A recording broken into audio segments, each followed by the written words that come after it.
Mark, I'm Vicky 周子宇 and my student number is SO341016 and I'm a sophomore at NCUE. Markham, Nolan, How to Separate Fact and Fiction Online. I've been a journalist now since I was about 17 and it's an interesting industry to be in at the moment. Because as you all know, there's a huge amount of upheaval going on in media, and most of you probably know this from a business angle, which is that the business model is pretty screwed. And as my grandfather would say, the profits have all been gobbled up by Google. So it's a really interesting time to be a journalist. But the upheaval that I'm interested in is not on the output side, it's on the input side. It's concerned with how we get information and how we gather the news. And that's changed because we've had a huge shift in the balance of power from the news organizations to the audience. And the audience for such a long time was in a position where they didn't have any way of affecting news or making any change. They couldn't really connect, and that's changed irrevocably. My first connection with the news media was in 1984. The BBC had a one-day strike. I wasn't happy. I was angry. I couldn't see my cartoons. So I wrote a letter, and it's a very effective way of ending your head now. Love Markham, age 4. Still works. I'm not sure if I had any impact on the one-day strike, but what I do know is that it took it took them 3 weeks to get back to me, and that was a round journey. It took that long for anyone to have any impact and get some feedback. Let's change it now because as journalists, we interact in real time. We're not in position where the audience is reacting to news. We're reacting to the audience and we're actually relying on them. They're helping us find the news. They're helping us figure out what is the best angle to tag and what is the stuff that they want to hear. So it's a real time thing. It's much quicker. It's happening on a constant basis. And the journalist is always playing catch up. To give an example of how we rely on the audience, on the 5th of September in Costa Rica, an earthquake hit. It was a 7.6 magnitude. It was fairly big, and 60 seconds is the amount of time it took for it to travel 1,250 kilometers to Managua. So the ground shook in Managua 60 seconds after it hit epicenter. 30 seconds later, the first message went onto Twitter, and this was someone saying "Temblor," which means earthquake. So 60 seconds was how long it took for the physical earthquake to travel. 30 seconds after news so that of that earthquake had traveled all around the world instantly. Everyone in the world, hypothetically, had the potential to know that an earthquake was happening in Managua. And that happened because this one person had a documentary instinct, which was to post a status update, which is what we ought to know. So if something happens, we put our status update, or we post a photo, post a video, and it all goes up into the cloud in a constant stream. And what I mean is just constant, huge volumes of data going up. It's actually staggering. We to look at the numbers. Every minute there are 72 more hours of video on YouTube. So that's every second more than a half of video gets uploaded. And in raw photos, Instagram, 28 photos are uploaded to Instagram a second. More than 3,500 photos go up onto Facebook. So by the time I finish talking here, there'll be 864 more hours of video on YouTube than there were when I started, and 2.5 million more photos on health Facebook and Instagram than when I started.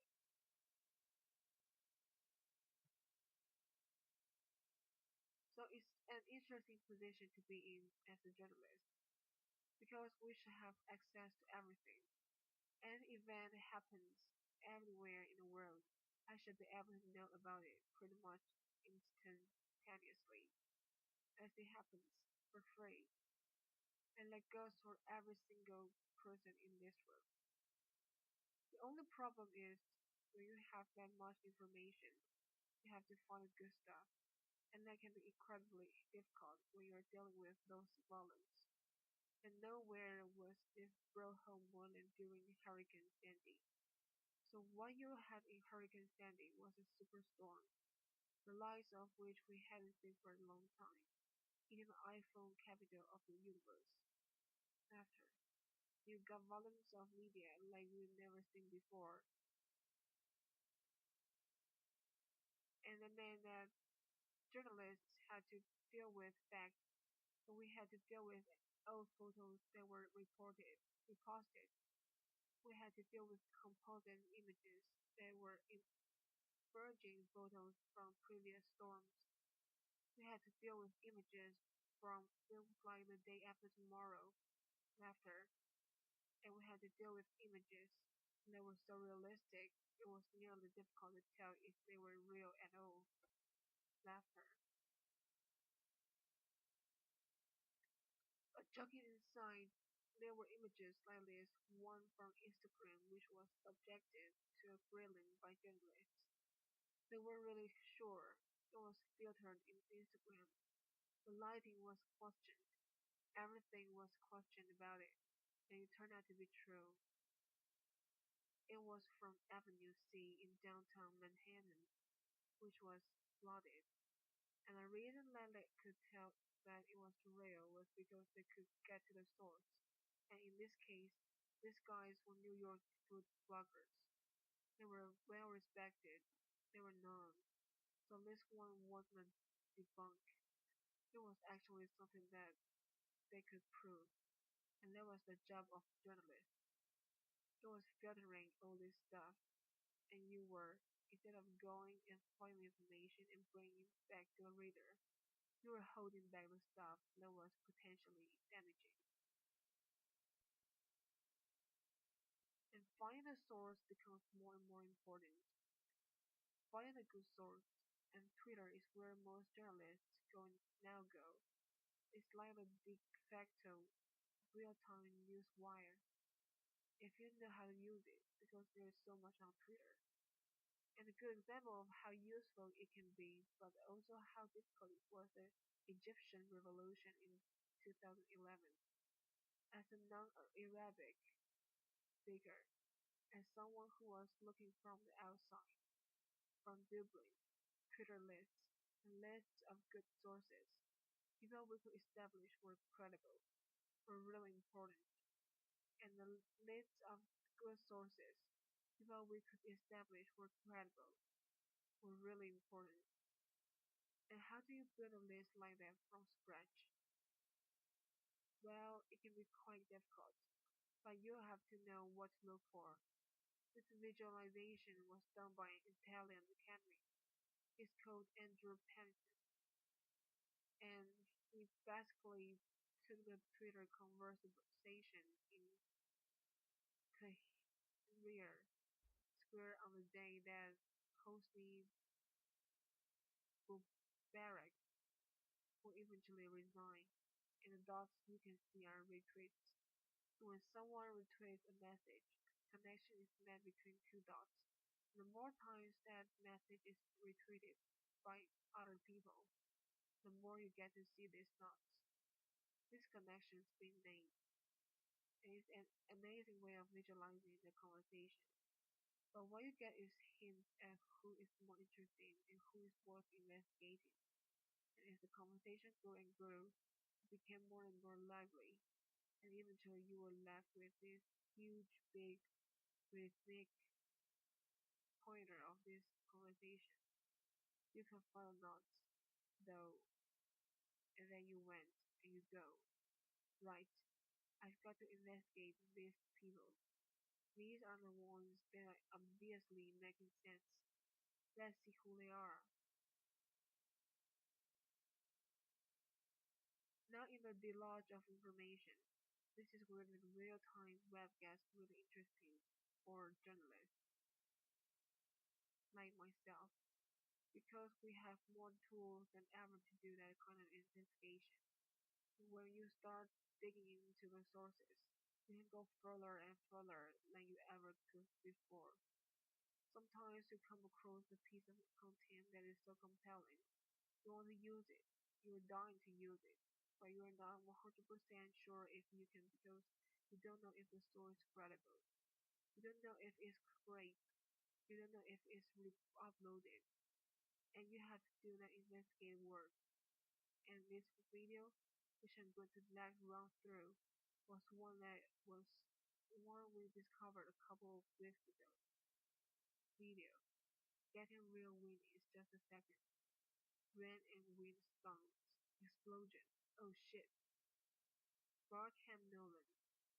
Okay, so now if you're a news producer, this is something you love to run with. Because obviously this is gold, you know. This is a fantastic reaction from someone very genuine video that that shot in their back garden.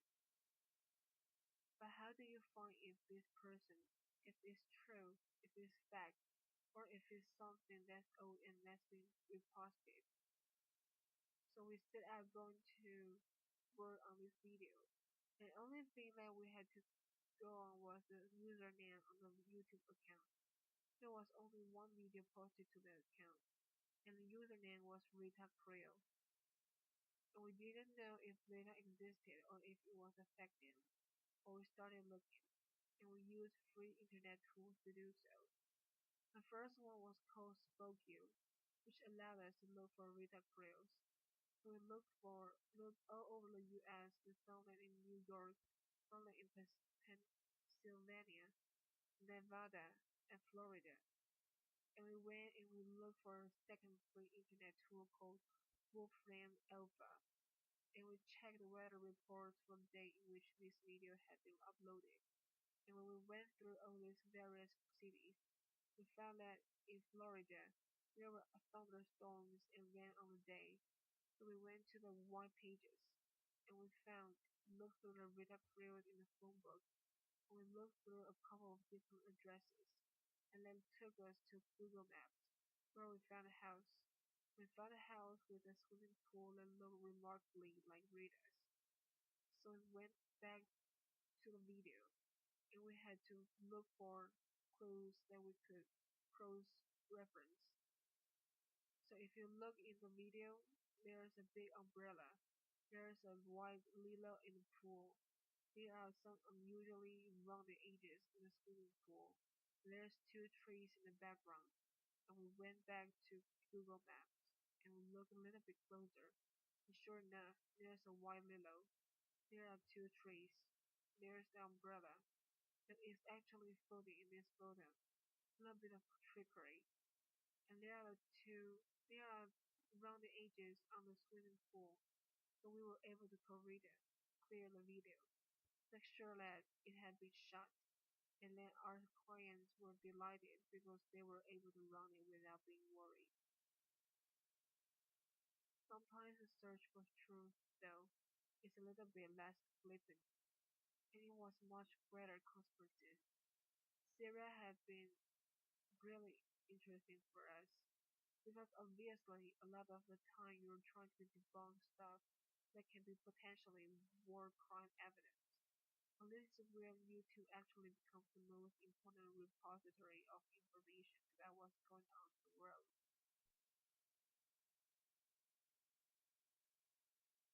So in this video, I'm not going to show you the whole thing because it's quite gruesome. But you'll hear some of the sounds. This is from Hannah video, shouting.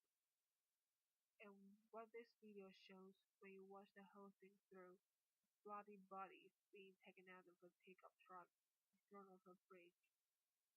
The allegations were that these Jinn guys are Muslim Brotherhood and they were throwing Syrian army officers' bodies off the bridge, and they were cursing and using blasphemous language. And there were lots of counterclaims about who they were and whether or not they were what the video said it was. So we talked to some sources in Hema who we had been back and forth with on Twitter, and we asked them about this. And the bridge was interesting to us because it was something we could identify. Three different sources said three different things about the bridge. We said, one, the bridge doesn't exist. Another one said the bridge does exist, but it's not in Hama. It's somewhere else. And the third one said, I think the bridge does exist, but the dam upstream of the bridge was closed, so the river should actually have been dry. So let's have the next steps. So that was the only one that gave us a clue. We looked through the video for other clues. We saw the distinctive railings, which we could use. We looked at the curves. The curves were throwing shadows south, so we could tell the bridge was running east-west across the river. It had black and white curves. As we look at the river itself, you can see there is a concrete stone on the west side. There's a cloud of blood, but less blood in the river. So the river is flowing south to north. That's what that tells me. And also, as you look away from the bridge, there's a divot on the left-hand side of the bank, and the river narrows. So onto Google Maps we go, and we start looking through literally every single bridge. We go to the dam that we talked about. We start just literally going through every time the road crosses the river, crossing off the bridges that don't match. We're looking for one that crosses east-west. We go to Hammer. We get all the way from the dam to Hammer and there's no bridge. So we go a bit further. We switch to the satellite view and we find another bridge. And everything starts to line up. The bridge looks like it's crossing the river east to west. So this could be our bridge. And we zoom right in. We started seeing that it's got a median. So it's a two-lane bridge. And it's got the black and white curves that we saw in the video. And as we click through it, you can see someone's uploaded photos to go with the map, which is very handy. So we click into the photos, and the photos start showing us more detail that we can cross-reference with the video. The first thing that we see is we see black and white curving, which is handy because we've seen that before. We see a distinctive railing that we saw the guys throwing the bodies over. And we kept going through it until we're certain that this is our bridge. So what does that tell me? I've got to go back now to my three sources and look at what they told me. The one who said the bridge didn't exist, the one who said the bridge wasn't in Hammer, and the one who said, yes, the bridge does exist, but I'm not sure about the water levels. Number three is looking like the most truthful all of a sudden, and we've been able to find that out using some fun internet tools sitting in a cubicle in an office and Googling in the space of 20 seconds, minutes. And that's a part of the joy of this. Although the web is running like a torrent, there's so much information there that is incredibly hard to sift and getting harder every day. If you use that intelligently, you can find out incredible information. Given a couple of clues, I could probably find out a lot of things about most of you in the audience, but you might not like me finding out. But what it tells me is that at a time when there's more There's a greater abundance of information than there ever has been. It's harder to filter. We have greater tools. We have internet tools that allows us to help us do this kind of investigation. We have algorithms that are smarter than ever before, computers that are quicker than ever before. But here's the thing, algorithms are closed. They're binary. They're yes or no. They're black or white. Truth is never binary. Truth is a value. Truth is emotional. It's fluid. And above all, it's human. No matter how quick we get with computers, no matter how much information we have, you'll never be able to remove the human from a truth-seeking exercise, because in the end, it is a unique human trait. Thanks very much. Close.